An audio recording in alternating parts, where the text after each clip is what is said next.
Have you ever wondered if licensing requirements are in the future for real estate wholesalers? One major city in the United States just said yes. Is your city or state next? Let's figure it out right now. Hi, I'm William Dolan, and this is Esquire Advice, where we explain complicated and lucrative real estate and business topics. Remember, we are not forming a lawyer-client relationship by way of this channel. Always consult your local attorney before taking any action. With that said, grab a pencil and a piece of paper and get ready to learn.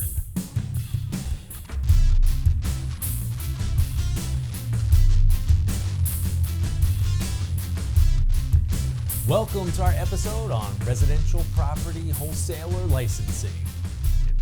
Please kindly hit those like and subscribe buttons so we can keep bringing you valuable and profitable content. For many years, real estate investors and attorneys across the country have been wondering if and when wholesalers may need to be licensed as a real estate agent to do wholesale deals. But virtually none of us thought that a new license would be created just for residential real estate wholesalers.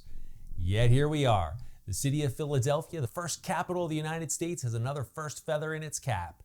Residential real estate wholesalers who want to operate in the city of Philadelphia must obtain a residential property wholesaler license. The city is defining a wholesaler as a person or entity who is in the business of purchasing or soliciting for purchase residential properties not to use as their residence.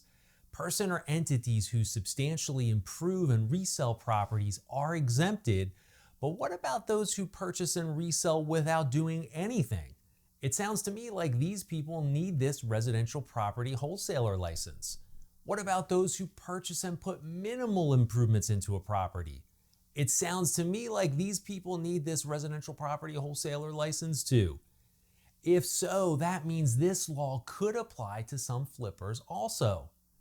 To get this wholesaler license, you must submit an application and a $200 application fee to the city with proof of insurance, the name and address of a natural person responsible for the wholesale deals, and a list of all companies that you have an ownership in directly or indirectly.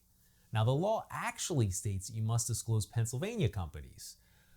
What if you have a Delaware company? Do you need to disclose that company too? That seems like a potential rather large oversight in the drafting of this law. The city also requires a criminal background investigation to be performed on the responsible person.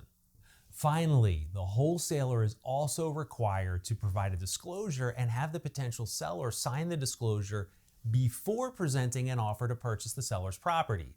This disclosure must include information on how to assess the fair market value of the property, including but not limited to the City of Philadelphia Office of Property Assessment's website and other private real estate assessment tools as may be identified by the city. The disclosure must also inform the potential seller of the seller's ability to hire a real estate agent and to seek legal counsel from an attorney. Don't forget that this disclosure might be required for some flippers too. Now, does this law in Philadelphia mean that it's coming to your hometown too? Of course not. But we would also be naive to think that no other area in the country will follow Philadelphia's lead.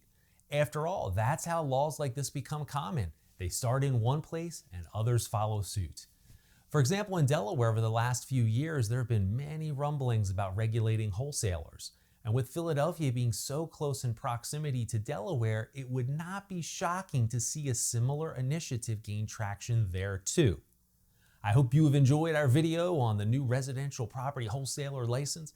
Please kindly hit those like and subscribe buttons so we can keep bringing you valuable and profitable content. Thanks for watching, and I'll see you next time.